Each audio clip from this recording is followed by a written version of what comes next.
Welcome back to SFL this week. All right, Mike St. Green with an interesting fashion choice, along with yours truly, Cameron Irvine. And from what I've heard, this fashion choice almost got Mike St. Green into a physical altercation with one Iowa State Cyclone fan. You want to tell the people what happened?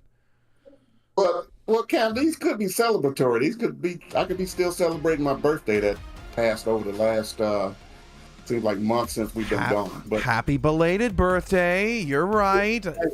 You really disappoint me. I'm a bad friend. Of course. Is that what you want to focus on right now, or you want to tell us the story? Let's have the story behind the antennas. So, Cam, season tickets, University of Houston basketball, sit in the same seats, obviously, all the time. I wear my little puffy antennas, no problem. Throughout the entire season, not one problem. Then some little arrogant Iowa State guy that's used to watching games at the sports bar or at home leans in and says, would you consider removing those? And my answer was no. Now, at the time, I didn't even realize he was a visiting fan. And he proceeds to say a not nice thing about me, and I proceeded to let him know not to let the antennas think I was some soft dude. All right, and fortunately they got up and left because of your obnoxiousness, something that I unfortunately will not be able to do for the next 45 minutes. But then you were able to still wear them, and Houston won the game, right? Yeah, of course. Why would we remove them at that point? Well, there you go. You never know what you're going to get here on SFL this week. Hey, it's not just this week. It's like this week and last week and the week before that. We've had a few weeks since we've been on the air. And, Mike, this season is so exciting. There's so many different things to get to. You know what we're going to get to tonight. Is there anything that maybe you want to touch on a little bit more that we're not going to have as much time to talk about tonight, because there's a lot of stuff that's gone on around the league in the last few weeks, and we couldn't possibly fit it all into one show. Yeah, and I know we're going to get to the playoff picture later on, pretty much towards the end of the show, but not playoff specific, but the teams that are, that happen to make the playoffs this season. What I've been observing, Cam, it's just going to be wide open. We have we have teams that are in first, second place, things like that. One loss, Washington, but I just think whoever makes the playoffs is going to be wide open. I don't think it's going to be probably in my 11 seasons involved in the SFL. It's probably going to be the most wide open anybody can win at playoffs that I have witnessed myself. When I look at the playoff picture, I think, well, those 12 teams could beat anybody. Right? I mean, right. It really is something, and we can't wait to show it off for the first time here tonight. But we have a lot to get to, and let's get to some highlights first. And let's start with last night, one of the best blocks of SFL games we've had in a very long time, and that starts in Minnesota in a battle of the Central Division where the Denver Nightwings coming into Minnesota trying to shock the world. They were 7.5-point dogs. They start with an early touchdown. Colin Hart responds and makes it 7-7 as he's able to just get a final block from Deezer Powell to get into the end zone. So Minnesota is back in front. The Legend 5-2, the Nightwings 4-3 coming into the night. Parker Thomas with an interception for Denver helps the Nightwings kind of hang around in this game. Again, 10-7. Minnesota up. This is 3rd and goal. They have a chance to go up 2 scores. They cannot. They get a field goal 13-7. On a Denver punt, Minnesota fumbles, and Luis Quintana takes it all the way to the house for a Denver lead, Mike. Yeah, and this is what this Denver team has been doing majority of this season, Cam, taking advantage of turnovers, and we saw them do it right there with a huge turnover and a touchdown to put them ahead in this ball game. So just like that, 14-13, Denver takes a 1-point lead in Minnesota. That's hard to do. Questionable call here, 4th and 9. They toss it out, but because they were inside their own 5-yard line, Mike, I think that's why you end up in this no man's land of, well, we don't want to pass and get a safety, but maybe we can get something going on the outside. They could not. Dwayne Salmons punches it in. 24-13 Denver. Now, Jacob Clear said this game is over. He said his tagline, game, set, bingo. It's over. It's all over if Jacob Clear says game, set, bingo, not so fast. Minnesota gets a field goal in the no-huddle offense, makes it 24-16 with 41 seconds to go. They need an onside kick. That was a 12-play drive in 1 minute 16 seconds. Onside kick dropped by Denver and recovered by Jason France. 3 seconds left. Johnny Reno, Hail Mary, prayer answered. Jay Taylor at the buzzer, 24-22. It's now a 2-point game. Yeah, Cam, at this point, I really felt like Minnesota were going to get this 2-point conversion and send this game into overtime. But then, with no time on the clock, Johnny Reno looking for someone to get open, can't find anybody, tries to squeeze it into the back of the end zone, and it's not a good 2-point conversion. Denver beats Minnesota 24-22, and the Nightwings now take control of the lead in the Central Division. The comeback saga for the Denver Nightwings continue, and that was a major win. Minnesota does not lose games at home. They had not lost in over a month. Yet Denver was able to find a way to win that game. It was unbelievable. What were your thoughts? Basically, we saw what we have been seeing kind of quietly from the Denver Nightwings over the course of the season. A lot of people expected them to be a whole lot better going into the season, and they've kind of, hit or miss. They were 4-3 going into this game, so up and down a little bit. Hadn't really put any real big exclamation points on any particular game that I can remember so far this season. But this was a huge, huge win for them. Huge exclamation point on this season. As you mentioned, taking control of the Central Division, but they're doing it pretty simply. They're running the ball. Over 130 yards rushing per game for this team. And Trellis Blanton is not turning the ball over. He's leading the league with 6 interceptions. So these guys are just doing it the old school way. Defense are turning people over, holding the scoring down, running the ball at you, and they're not creating any turnover, not turning the ball over themselves. And now they find themselves at 5-3.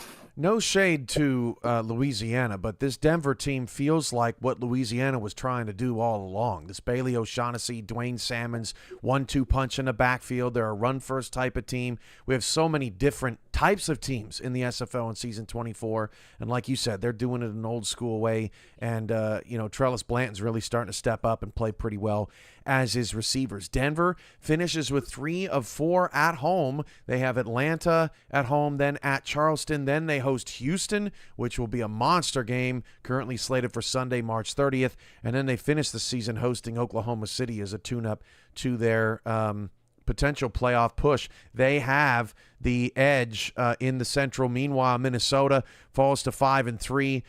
They have Bossier City and Arizona at home in the next 2 weeks. Then they go to Charleston and Sin City, arguably a tougher schedule there for Minnesota as well. So they're going to have to end up with a better record than Denver and with a better, tougher schedule. Yeah, it's going to be a tough road for Minnesota to come out on top in the Central, and I'm pretty sure going into this season that was definitely a goal of theirs, and they probably thought, with a couple of teams, being rearranged and things like that, they probably expected to win this division, but not so fast. The Denver Nightwings, and hey, let's not forget the Denver Nightwings have championship pedigree in their DNA. This team won a championship a few seasons ago, so they know how to get things done, and they've done a great job of getting things turned around after all those seasons of kind of trying to recuperate from a lot of the retirements that they had right after that championship. And it's been a long, slow process, but it looks like they're finally there. Well, Denver won its championships in season 13 and 16, but since then they've been kind of in the dumps. Well, the Queen City Corsairs won championships in seasons 1, 3, 6, and 8. And they are out of the dumps too, because the Queen City Corsairs, they're going to steal a lot of headlines on this show today because they have been playing some unbelievable football. Let's go to their game against Lexington a couple of weeks ago, because this play right here turned around their season. They were 4-4. It was 3rd and goal. Lexington was about to go up 10-0. Luke Swift gets the stop, the most improved player from last season. That was a 13-play, 5-minute drive that only ended in a field goal. 6-0 Lexington. Then Michael Brown started getting everything going on this season. He had a couple of bad games. Queen City had been blown out twice, just in an awful fashion. But this is a totally different Queen City Corsair team now. That's Michael Brown to Adrian Ellis Jr. Look at these throws from Michael Brown. This is a ridiculous throw to James Matthew Jr., and he just has not let up since this moment, Mike. Yeah, Michael Brown, he's been excellent, and James Matthews Jr., he has been one of his main targets, and this Queen City offense has been rolling, Cam. Well, this was a temporary blip because Queen City bobbles the punt return and fumbles, lets Lexington back in this game. 3rd down and goal, no goal line stop this time. That's Deion James into the end zone, makes it 17-15. Lexington trails just 2. Look at this, empty 5 wide on a 2-point conversion. They send a guy in motion. 8:44 to go in the 4th quarter. 2-point game. What are they going to do? And Kenny Slider just says, I'm going to take it myself. Tie game at 17. Beautiful play call there from Lexington. And now we're all tied up. But then with 7 minutes to go, 3rd down and 2, the handoff. This was actually ruled short of the line to gain. Queen City challenges. They win the challenge. Then on 2nd and 12, Michael Brown sheds off a sack and throws that to James Matthew Jr. Unbelievable throw. So Matthew Jr.'s got him inside scoring position. Then Michael Brown to Matthew Jr. in the back of the end zone. Diving with the toes makes it 24-17. Queen City up 7. Kenny Slider picked off by Alex Marshall. And the Queen City Corsairs get the victory. And they have not looked back. They won again last night against Pittsburgh. They've beaten Nashville as well in those games. So Queen City, I mean, man, they are just on a roll. They were 3-4. Now they're 6-4. They're right in the playoff picture. And although it's a slim chance, they are only technically a half game or a game back of Baltimore, because Baltimore's 6-2 and Queen City's 6-4 in a crowded North Division. But I can't explain this. Michael Brown in the last 3 games has 11 touchdowns and no interceptions. He's on one of the greatest 3-game runs I've seen in SFL history. Yeah, Cameron, he has 21 total touchdowns for the season, which leads the league, as well as he's 2nd in yardage with over 2,300 passing yards. And I'm going to say this with somewhat of a question mark, but we're getting close to the end of the season. I think Michael Brown has to be considered an MVP consideration at this point, Cam. With the way that this team has turned around, the way that he has personally turned around his season, as you mentioned, 11 touchdowns in the past 3 games for this team. He's just been a difference maker, and that's what, to me, that's what interprets into MVP, and he has to be at the top of the list right now. Mike, he has 6 more touchdowns than any other player in the league. I mean, that is crazy. And he's done it so quickly in these last 3 games. And another group of guys that deserve a lot of credit, Ryan Davis, the one, submitting playbooks and doing good things for this Queen City coaching staff. And then Chad Stinson, Tom Wilson, that ownership group for Queen City. I mean, they kept these guys together. They rebuilt this team. This team was 0-12, Mike, and they're 6-4. They, by all accounts, they should make the playoffs. Now, nothing is a guarantee. They have just 2 games left because they have a bye-laden back half of the season. But they're at DC and they're versus Chicago in their last 2 games. These are winnable contests. Definitely winnable games for this team. The DC game, DC, they're always going to be tough. A solid roster and solid coaching staff for DC. But nothing against Chicago. But they're 2-7. Queen City should go into that game as a favorite, and if they need that to make the playoffs, they should go into that game feeling pretty confident that they can come out with a W. Josh Farnsworth asked in the chat, has an 0-12 team ever made the playoffs the following year? We've only had, I think, maybe 2 or 3 winless teams in SFL history. And I'm trying to think, Mike, the San Diego Mavericks went 0-12 one year, but I can't remember if they made the playoffs the very next season. I don't think so. I think there was a bridge year. I don't think so. I think it took them a couple of years before they got things rolling over there in San Diego at the time. But yeah, it would be an incredible turnaround. I don't think anybody went into the season expecting this, because you think, new ownership group, new things, and things changing, that typically takes a while. And new quarterback, and I know I'd said I think maybe towards the end of last season, I think they needed to get the right signal caller, the right quarterback in there, because I don't feel like they have the right guy since AJ Carswell retired and moved on. But Michael Brown, like I said, he's been excellent, and he turns out to be the right free agent choice to lead this franchise right now. And Michael Brown, 3 teams in 3 seasons, right? He's in Motor City, and of course, the V8s can't get it going. Then he goes to Pittsburgh, and he ends up essentially the QB2 because he just didn't fit the system. Then he goes to Queen City, who lost every game the previous season, and now here we are talking about him as a potential an MVP. It's one of the most amazing stories in league history. It really is. I mean, this guy has not had any sort of winning pedigree at all, and I know that I'm just going on about this, but you got to love this stuff, Mike, as somebody that's been watching the league for 12 years. It's just incredible what we're watching. You definitely have to, give this team that kudos because it just came out of nowhere. No one expected this. They lost Jet Zero, which was their top running back from the past few seasons, and right now, just off the top of my head, they don't have much of even a running game to speak of. So this is clearly squarely on Michael Brown's shoulders, and he deserves all the accolades that we can pour upon him right now. And Matthews Jr. has been great, and who I'm gonna miss is Ryan Davis. Adrian Ellis. 9 touchdowns, receptions for him. These guys are just on fire offensively. They're going to need a little work on the defensive side if they can shore anything up over there if possible. I don't know at this point in the season. Hey, don't worry about it. Just keep outscoring everybody. It seems to be working so far.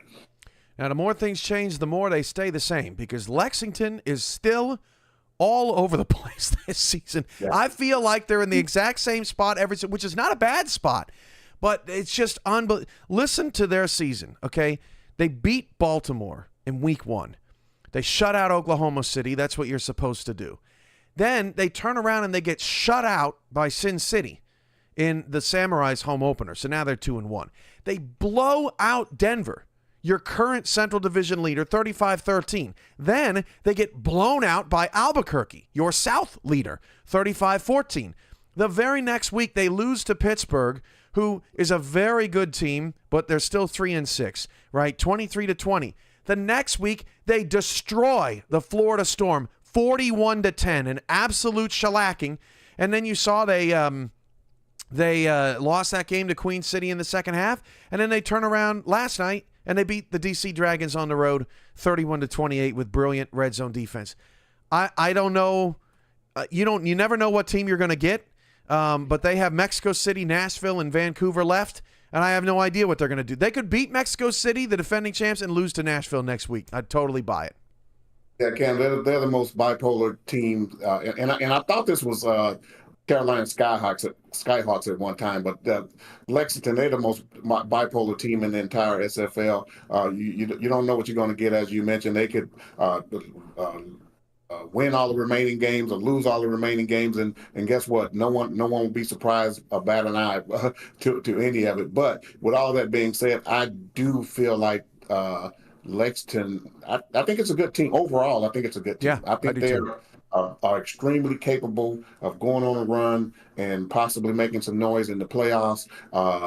that the receiving core is better overall. I think with West to accompany Gabriel Manning, Phoenix Jones, he seemed to have been coming on, a little stronger here lately. And Kenny Slider has been playing a little better. So I think overall this is a good, solid team. It's just that they need to be more consistent, obviously, and put some things together. Lexington's on a roller coaster.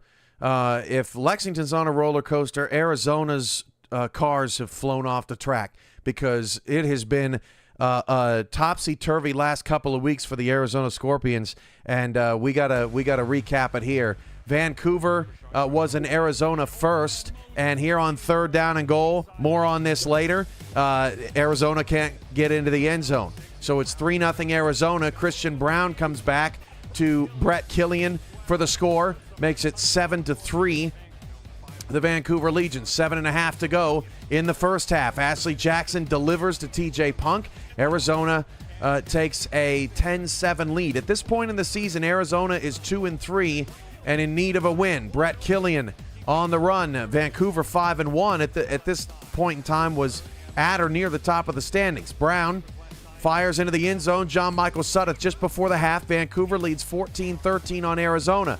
This time, the Scorpions are in the end zone. They retake the lead 20-14 with 4:16 to go in the third.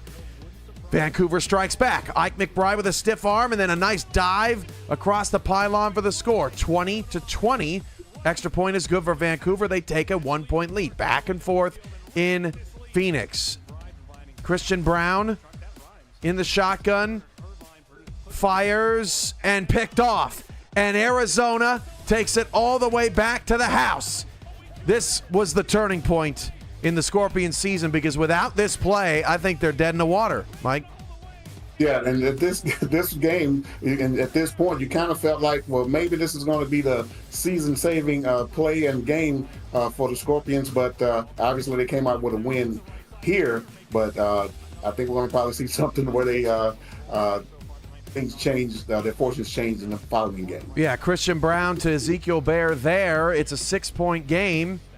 And Christian Brown, one of the best improvisers in the backfield in the SFL, hits John Michael Sudduth inside the 10-yard line. But here on 3rd down and goal, watch this play. On a toss, Ike McBride down at the half-yard line. Vancouver ends up settling for a field goal and then can't recover the onside kick. And then Brad Jones wins it for Arizona. Okay, right back to Phoenix in the very same week to start the next week. Look, deja vu, 3rd and goal. They can't get in. Giovanni Bolt with the tackle. Arizona, again, at the 1-yard line, able to get into the end zone, makes it 10-0. Ivory Irvin over the middle, getting Baltimore going in the second quarter. It's 10-7. But again, inside the 2-yard line, Arizona scores the touchdown, 17-7. At this point, Arizona is chasing a 4-3 record. How about this, Mike? A 36-yard field goal from Shark Tarkington. He missed it. That's got to be his first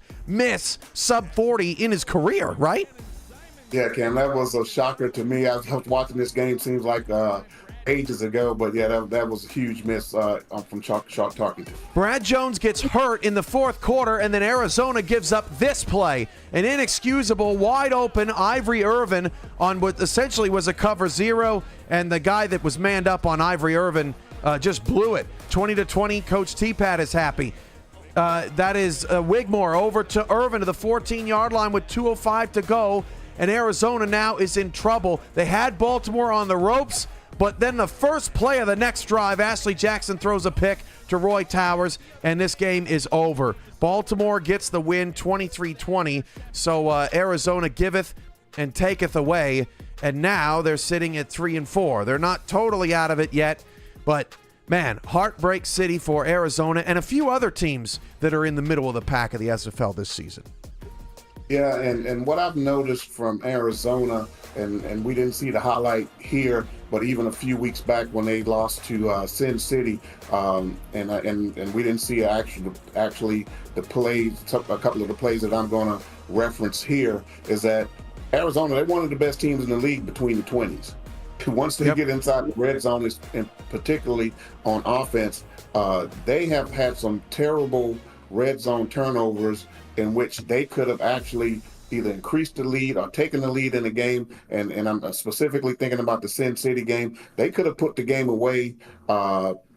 Inside the red zone, end zone interception pretty much cost them that game. I want to believe, if I'm remembering correctly, it happened here in this Baltimore game. So Arizona has, they just have a problem punching it in and scoring and getting points out of the red zone. And as you see, most of the games are tough and tight. That's typically the way they're going to play. And those type of games are what's typically going to cost you a win. To your point, here is Arizona's losses: 17-10 to Washington, 18-17 to Sin City, 20-13 to Carolina, and 23-20 to Baltimore. All of those teams are 500 or better. It's not like Arizona's losing to scrubs, but they just are not fit. They're not finishing drives. They're not finishing games, and that's what's hurting them right now. And that's and one of the key reasons to that, I think, also is the running game for Arizona, which they depend on heavily. It just has not been there. Leading rusher on the team right now, obviously Brad Jones, but only 363 yards rushing. He only has one rushing touchdown.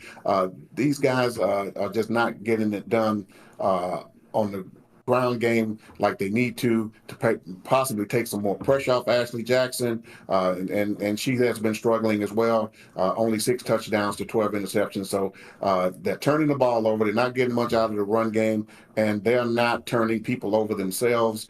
They've only created 5 interceptions, 6 turnovers overall as a team, and that's just not going to cut it in this league where we see turnovers are typically a huge part of what happens pretty much week in and week out. They're out of buys. The good news is they've got Oklahoma City and Los Angeles on the schedule. That should get them to 5-4. But their other 3 games are total toss-ups: at Minnesota, versus Florida, versus Mexico City. That is not an easy road. Those 3 teams have been either champions in the semifinals, each of the last 3 seasons. And so Arizona's got a really tough slate there. Let's talk about some of the teams that we saw in the highlights. Baltimore has taken over the North. It's not by much, but they are playing better football right now. They are 6-2, kind of flying a little bit under the radar. They have a 3-game homestand coming up against Nashville, Mexico City, and D.C. They finish it up at Florida. So, again, not an easy schedule for Baltimore, but they do seem to be playing some pretty consistent football right now. They're playing pretty consistent, and you kind of stole a word I was going to use, kind of quietly going about their business and doing things under the radar. But then you look up, they're right there in top of their division and right there for a bye in the playoffs right now.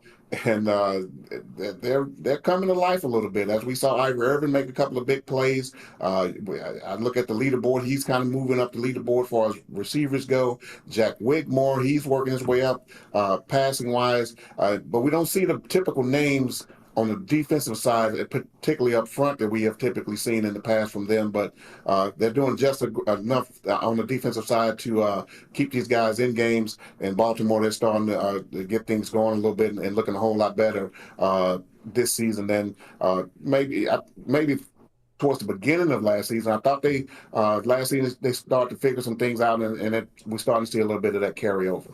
Vancouver's got the same record as Baltimore right now. They have just 2 blips on their resume. They got a small loss to Arizona and a small loss to Sin City, and neither one of those are shameful.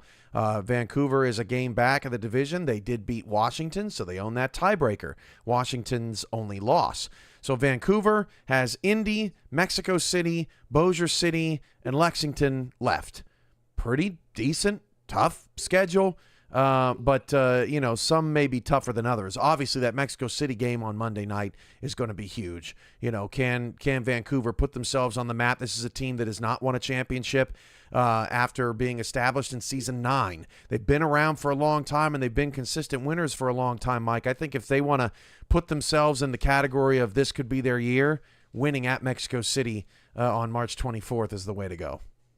Yeah, that's going to be a big game for them, and they are the epitome of what I speak of when I think anybody that makes it to this 12-team playoff can win this thing, because as you mentioned, they only 2 losses, but early in the season, they looked like they were rolling. Well, I mean, they looked like they've been rolling all season. I don't want to make it seem like they were in some type of slump, but when you think they're really on a high, then you'll see them lose a game to Arizona by 3. Then they go on another run and they lose to a game to Sin City. When you're thinking they're going to really take this step up and probably be this one-loss undefeated team, we'll see some things like that happen with this Vancouver team this season. But like I said, I think we can see that with anyone. But they have been playing great football. Won a game last night without Michael Brown. Not Michael Brown. Christian Brown. Christian Yeah. Brown for essentially the entire game. The defense has been playing great. They looked excellent against Los Angeles last night, and Vancouver. They, just as anyone else, they could probably win the championship this year. Christian Brown threw one pass in that game, completed it, got hurt, and then chance to win, kicked 5 field goals, and the defense got 2 picks to win that game 29-0. I mean that was just I think that was rock bottom for LA. I think they got to scrap and start over from an offensive perspective, not the players, but just the philosophy. Yeah, I was actually thinking something very similar to that watching that game. I was like, man, what is wrong with this offense? And I don't know what direction they need to go in next, but these guys are going to have a tough time trying to get things figured out and get things turned around for next season, hopefully. We're a half an hour into a 45-minute show, Mike, and we haven't talked about the team that has the best record in the SFL. And that, surprisingly, is the Washington Trident, who, under the direction of Robert Thump, and they've got Albert Begin, and obviously, Colin and Dwayne are still there, and everybody's trying to support each other. They have elevated this franchise into something that I don't think anybody thought possible, especially not this quickly. Let's go to the highlights of Carolina and Washington, a big-time game on the schedule. Hey, Skippy Curtis, big fan of this show with the interception off a double tip, keeping Carolina in this game early. Tommy Utah has been a revelation in Washington. And how about Azami Mihata? He was working Carolina in this game. They had no answer for him. Some of these guys have been with this franchise for years, sticking it out through thick and thin. Christopher Dean's another one. He gets into the end zone there. The Trident take the lead. Nolan Pierce, the number 1 pick in the SFL draft, gets his first career touchdown. 7-7. Then Christopher Dean, an 80-yard touchdown run, the longest of the season by any player, Mike. Dean has been great for this team, Cam. It's 7 touchdowns on the ground, and he puts an exclamation point on that drive with a huge 80-yard touchdown run. Roll out, Tommy Utah fires and picked off by Shravan Prasad. Happy birthday, Shravan, who might be the Defensive Player of the Year. He's playing unbelievable at linebacker after the team basically had an inside joke that he was never going to catch anything because his hands were so bad. Look at Mihata again. Down the field, first down Washington. They're up 14-10 at that point. Again, Mihata. He's not the fastest dude. He's not the tallest dude, Mike, but he certainly couldn't be covered on this night. You don't have to be tall or fast. Suda Nakai has proven that, but all you got to do is be effective and make plays. Onside kick for Carolina fails, and Washington holds on to win that game 23-13. Washington first. They are 7-1, man. This team has looked so good, and they're doing it with a little bit of everything. You can't really put your finger on what exactly makes this, quote, team go, right? Because it's everybody. And there's a lot of players on this team having the best seasons they've ever had.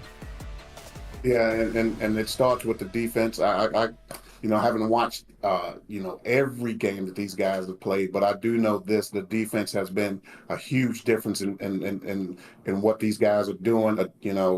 Week in and week out. Tommy Utah has been a revelation. No eye-popping numbers. The numbers are not going to pop out at you. 9 touchdowns, 10 interceptions, but the defense has been absolutely excellent for this Washington team. Tina Begin, 5 sacks. Rodney Panani, 6 sacks. But here's the big one, Cam. 19 interceptions for this Washington defense, and 23 turnovers overall. So that means they got some fumble recoveries in there as well. So what they're doing, they're running the ball a little bit. Tommy Utah's not turning it over, a lot. That's nothing that's alarming. But then the defense, they're getting after you. They're getting after your quarterback. They're creating pressure, and then they're getting turnovers, and they're winning ball games. It's crazy to think that Washington has 23 forced turnovers and Arizona has 6. And Washington's only played one more game than Arizona. You look at their team, 525 yards for Dean, 453 yards for Kaufman. They have 5 different players with over 200 receiving yards this season. They have 6 players with over 10 catches. Mahada actually leads the team in receptions and yards. They have 5 different players with either 1 or 2 receiving touchdowns. I mean, you talked about the defense, but this offense is just so incredibly balanced. Anybody can beat you on any given day. It's really impressive. Yeah, and that's the thing. I was looking for something to stand out on the offensive side, but as you mentioned, they're so incredibly balanced. No one has really, stood out yardage-wise or reception-wise, things like that. But, Dean, he does have the 7 touchdowns rushing, but incredibly balanced offense and efficient. These guys are, able to move the ball. As you mentioned, they can target several different receivers. They have several different running back options they can go to. I think Kaufman actually had over 150 yards rushing in the last ball game. So these guys, they can make things happen on both sides of the ball. But the defense has been the huge factor, I think, in the difference in what we've seen from this franchise in the past to what we see this season. Carolina, on the flip side, they lost that game. They did beat Chicago this past week. I got a little bit of a hot take here, Mike, because I really don't understand. 6-4, okay, they're definitely in the playoff picture. They lead the East right now, but they don't seem to have as much of a spark in the run game as they did last year. And when you look at their scores this season, I mean, this team can be kind of a snoozer sometimes. 13-10, they beat Indianapolis. 20-13, they beat Arizona. 20-13, they beat Chicago. These are not, they got blown out by Albuquerque 30-3. They did, an impressive win against Florida, but they lost to Denver in week 1, 16-0. Am I crazy, or is this just not clicking as well as it did last year? But they're still division leaders, so you can't take that away from them. You're not crazy, but watch this. Guess who leads the league in rushing yards? No way. It's Riley Quintero. That's crazy. He has 724 yards rushing, but only 2 touchdowns, and that's the thing. But Harish Prasad, he's not up there like doing the same thing as far as matching what Riley did last season, and they were a great duo, and then we're not seeing these guys get into the end zone, and I think that's the difference. I was actually surprised to see Riley Quintero leading the league like yardage-wise myself, but that's through 10 games, so it's a little bit of a off balance there. He's not leading in average yards per game. He is fifth though. He is fifth though, Mike. 72.4 per game. So that's he is doing what we saw him do last season, but I don't think he's getting the duo tandem work from Harish that he did last season. And far as the defense side goes, I did have a note that Shivran Prasad, he is definitely defensive player of the year candidate. Cam, look at a little bit of these numbers: 6 interceptions from his linebacker spot, 14 tackles for loss, and he also has I believe a pick 6 touchdown in there as well. So he's been having an excellent season, and I think he's definitely a defensive player of the year candidate. Carolina's defense has gotten better. They are improved this season. Maybe their offense has taken a little bit of a step back, but to be fair to Carolina, their offense was so incredible last season, especially in the run game, that's going to be hard to top. By the way, who leads the league in yards per carry? It's Josh Slapp over in Houston, and we have more to talk about with Houston here coming up in a little bit. Okay, we're going to try to get to all of the headlines and excitement and all the games that we haven't gotten to yet. This is going to be our version of the fastest 2 minutes here on the SFL. So here we go. Let's take a look at it. How about Queen City at Nashville? This game came down to the wire. Queen City went for the win there, but Jay Mart knocked it away. Nashville was 0-6 at the time, trying to get their first win of the season. Instead, Queen City has to attempt a 19-yard field goal. That kick is good, so we go to overtime, 20-20. Then this happens. After a 14-play, 65-yard drive forces overtime, Michael Brown, in just one shot, nobody's on the receiver. Wood, touchdown, out of here. Unbelievable. Queen City gets the win. That started their 3-game win streak. How about last night against Pittsburgh? 24-20 at this point. In the fourth quarter, Michael Brown, bomb. Ellis Sr. with the score makes it 31-20 with 8 minutes to go. But on the very next play, Ace Fennick, see you later. Ziggy Roenick, 75 yards. Pittsburgh is right back in this thing as they try to keep themselves in the playoff mix by getting a win at 4-5. Ensuing kickoff. Adios. Queen City scores again. 50 points in the fourth quarter of this game, and the Corsairs win their third straight. They win it 45-42. How about Albuquerque, the leader in the South? They went to Florida. Kyle Finnemore with the run, even though their coaching staff is suspended, playing Florida. The irony's not lost on us. Albuquerque gets the win with that 4th and goal stop. They lead the South 17-10. Here comes Houston, the Headhunters. At this time in the season, they were 3-3. Didn't know exactly where to go. They handle their business against Atlanta 23-6. Then they come out. They dominate Sin City. They were up 24-6 in the third. They end up winning that game by a couple of scores. Finally, Bossier City gets a quality win, 4-3. That pass is good for the touchdown. And then it is Michaela Foraker with the pick. An upset of Fort Worth, 17-13. That's a look around the league quickly over the last few weeks since we haven't had a show. Let's talk about Bossier City just for a second because I got to be honest with you. With their resume, they were beating the teams they were supposed to beat. They really weren't beating the teams or being competitive with the teams that were upper echelon in this league, which I believe Fort Worth is. And Bossier City really came out, showed their stuff, and I feel like they probably saved their season in that win too.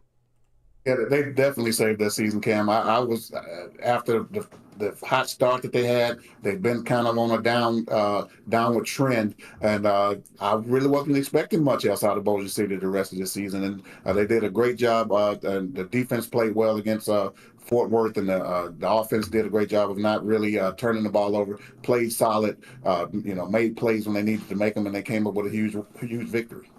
Here's the problem for Bossier City. They are 5-3. That's great. But they play in the South, the toughest division this year. Their last 4 games are murder. It's murder. It's not fair. At Minnesota, at Vancouver, versus Washington, versus Houston. It doesn't get tougher than that. Bossier City needed this game against Fort Worth. They got it.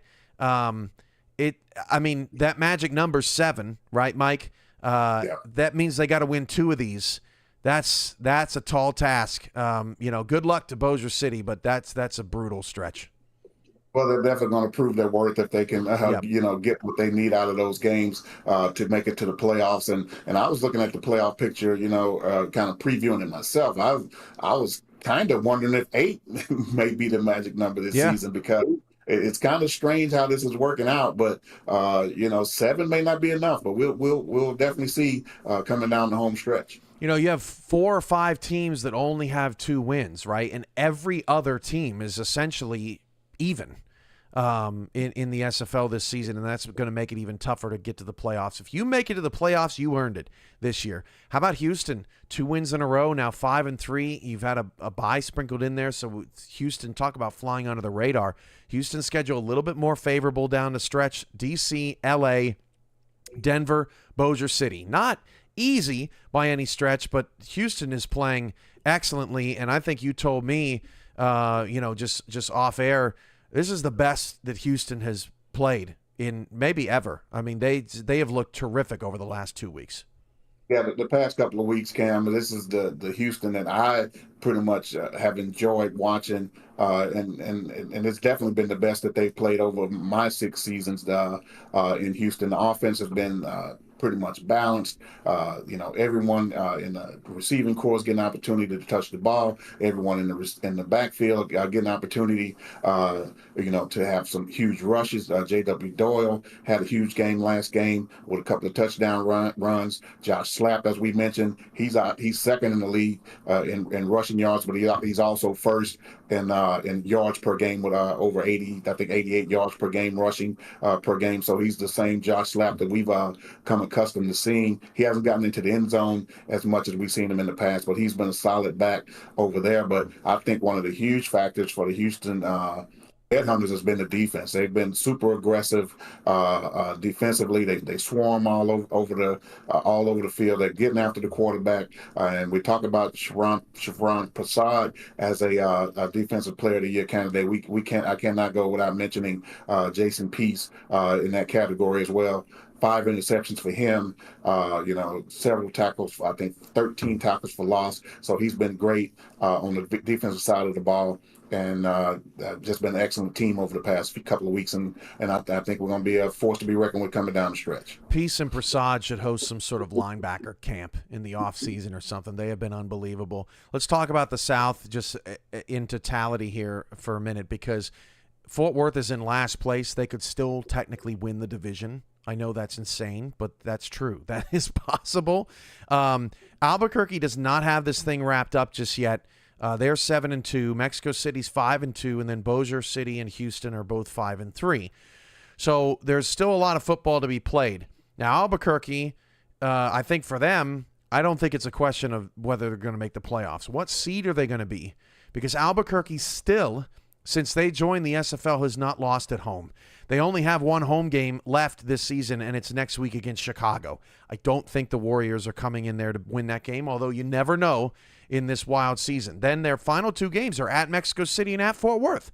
So this thing is still not totally set. But if they end up, in the top 4, and someone's got to go in to Jornada del Muerto to get a win, I mean, that's the toughest task that you could ask for right now. So, how do you see Albuquerque and where they are right now? They do have 1 game left on their coach's suspension, but it is Chicago, so they get a break there.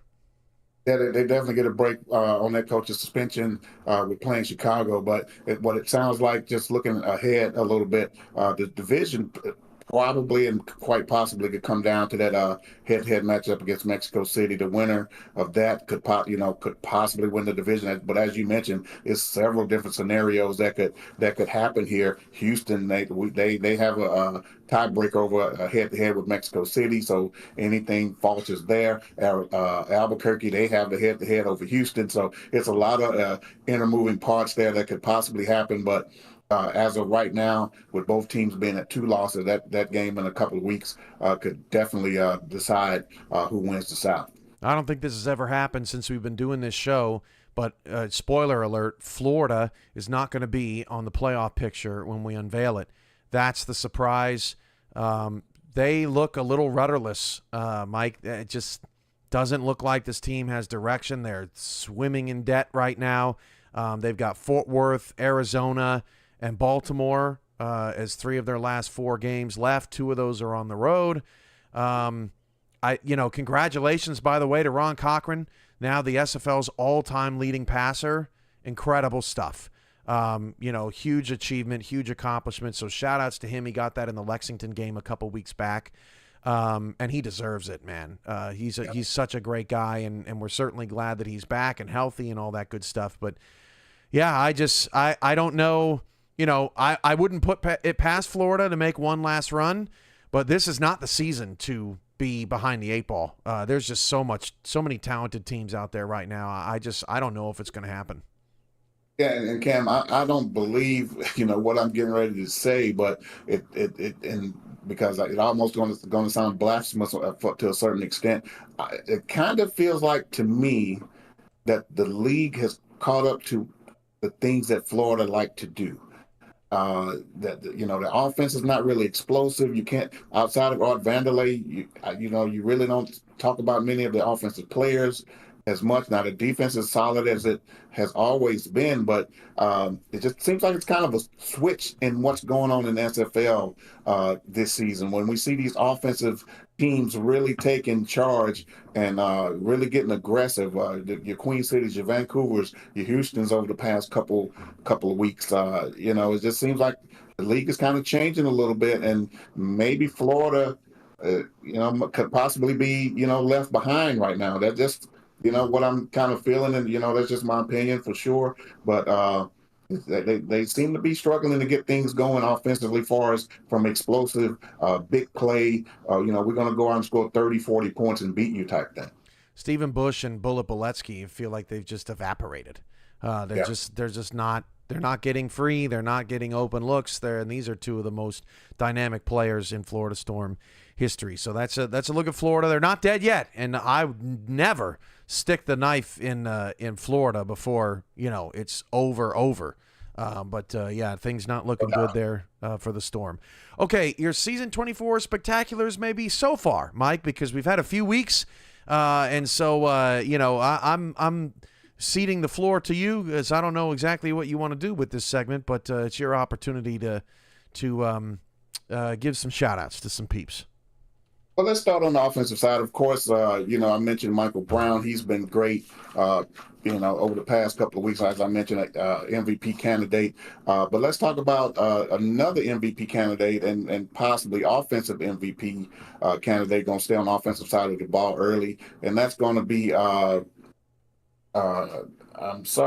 Kay Marion. Kay Marion has been great for the Albuquerque team. She basically is the entire receiving core. I don't want to downplay everyone else, but she's basically been it for Albuquerque. And then being that she's been the main target and no one's been able to stop her, that means to me she has to be one of the better players in the league. Over 1,200. Right at 1,200 yards receiving, 133 yards receiving per game, only 3 touchdowns, but 66 receptions lead the league. The 1197 lead the league in receiving yards. She's been excellent, spectacular this season. And then the other player I want to give some props to, even though the team is not doing as well because as well as expected, but and I didn't know how this player was going to, taking over the reins in Charleston. Iman Kopech, he's been great, Cam, leading the league in passing yards. He has 14 touchdowns of passing of his own. And I did not know what to expect, but he has really come through big offensively for this team. And hasn't interpreted too much in the victory column, but he's definitely surpassed my expectations coming in. And then on the defensive side of the ball, we mentioned Prasad, we mentioned Peace, but we also can't go without mentioning Chris Porter as well for Albuquerque. And there's a huge reason why this team is in the standing that they're in 9 sacks on the season, tied for the league lead, along with Mark Mello. And man, talking about Mark Mello, that defensive line over there has been great. I mentioned the line over there with Washington earlier, but Mark Mello, who else over there is doing great? I want to say the other defensive lineman in Minnesota. Mark Mello. Yeah, Mark Mello and the big Max guy. Knight.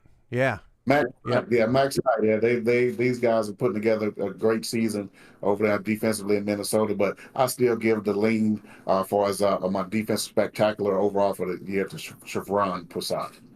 And just a special shout out to Kronk Worthy on Chicago. Not going to steal a lot of headlines, but he does lead the league in picks. He has 7, and they've all come in the last 7 games, and he's a rookie. So, big shout out to him. I think defensive rookie of the year is probably shoo-in at this point for Kronk Worthy. He's been great for Chicago, but I love all those spectaculars from you as well. Okay, the time has come. We're down towards the end of the show, and we're excited to unveil the playoff picture, our first one of the season.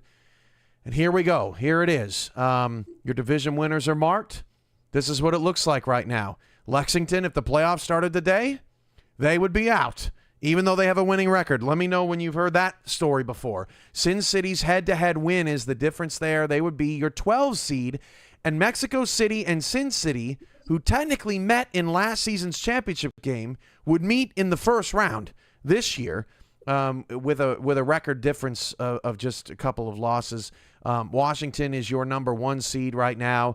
Baltimore, Albuquerque, Vancouver would get those byes. You've got your East Division leader in the 10 spot. That's Carolina. They would be facing Houston in the first round. You've got a potential Denver, Queen City, 6-11, which would be a battle of 2 very former champions getting going. And then Bossier City, Minnesota. We'll actually see that matchup coming up. So for the Steamers, it's a big prove-it game for them. DC and Fort Worth are your best chances to make the playoffs with a 500 record currently, but they need a lot of help. DC and Houston was flexed in to the Monday Night Spectacular this upcoming week, and Fort Worth has Washington coming up this next week, so a big prove-it game for the Toros. What sticks out to you with the playoff chase?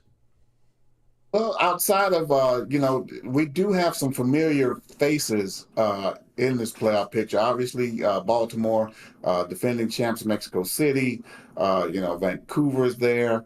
Minnesota's kind of been consistent over the past couple of seasons. But, man, just to look at the overall picture of Washington, Albuquerque, Bossier City, obviously Carolina, then Queen City, then you go down the list and wow, Queen City, Denver, these guys that have not been in this playoff picture for the last several seasons, let alone 1 or 2, and it's great to see, and that speaks to what we've been kind of talking about this entire show, is that 1 through 12, I believe anybody could win this championship right now, Cam. I don't know if anybody in particular is head and shoulders above anyone else, and I'm looking forward to see how this thing is going to, change and evolve over the last couple of weeks. But however it does, home field advantage of getting into that top 4, I think, and the less games that you can play, the better, and it's going to be interesting to see how it plays out coming down the home stretch. And, another team very similar to Arizona. I mean, you talk about Arizona and Florida are not on this graphic. And, Fort Worth is 4-4, but their losses, 17-13 to Bossier City in the final seconds, 24-21 to DC in overtime. They lost to Carolina on the Monday Night Spectacular, 24-23. I mean, these are teams in Carolina and D.C. and Bossier City that are right there, 9, 10, 14, right, in the standings. And Fort Worth could easily be 7-1 right now. If they would have just won those, they would be all the way up at the top, and we'd be talking about Fort Worth and Washington this week as some sort of championship preview. Instead, they're all the way to 15. That's the magic of season 24. We talk about parity every year, but now I think we really have to mean it, because this usually when we look at a championship or when we look at a playoff bracket, we say, maybe 6, 7 teams could win the any of these teams, man, they can compete with all of them. It's unbelievable. And the fact that Queen City has 6 wins with 1 month to go in the season, and they're the 11th seed. It's crazy. It's definitely crazy, Cam. But as you mentioned, it's always parity in this league to a certain point. But this season it has been crazy. Anyone could beat anyone, and we've seen that with some of the close losses that teams with below 500 records have. We've seen them with close wins with teams that above 500 have. So any given sim day, as I've often said, and it definitely applies this season in the SFL. So we've got 6 games on Sunday and 2 on Monday coming up this week in the SFL. Some of the headliners are Washington and Fort Worth. That's Sunday at 6:30 Eastern. You also have Bossier City at Minnesota at 9:15 p.m. Eastern on Sunday. And then Monday, D.C. at Houston, Mexico City at Lexington. Final thoughts, Mike, before we let everybody go? Well, I just heard that Houston got flexed, so that's a good call by the network. So we're going to get a double dose of me on Monday, in person, live, and then virtually. So that's going to be a great Monday night. But no, it's really great being back, Cam. It's been a long hiatus. Good seeing you. Good seeing everyone in the chat in SFL. And I've been reading the chat a little bit. I know I probably missed some names here or there. I didn't want anybody to feel slighted. Just didn't get to you. Whatever the case, there's some guys having some excellent seasons out there, and I did see the rookie that was leading the league in interceptions as well. But it's a lot of guys out there that's doing great things for winning teams. So I wanted to make sure I touched on those guys for sure. But yeah, just great being back, great being off a hiatus, man, and looking forward to closing the season out strong. And Mike and I will be back for the Monday doubleheader. We'll have SFL this week before that Monday doubleheader coming up next week. All right, guys, we did our best to recap 3 weeks around the SFL, and we hope that you enjoyed the show and all the shows each and every week. For Mike St. Green, I'm Cameron Irvine, and we'll see you next Monday night for SFL This Week.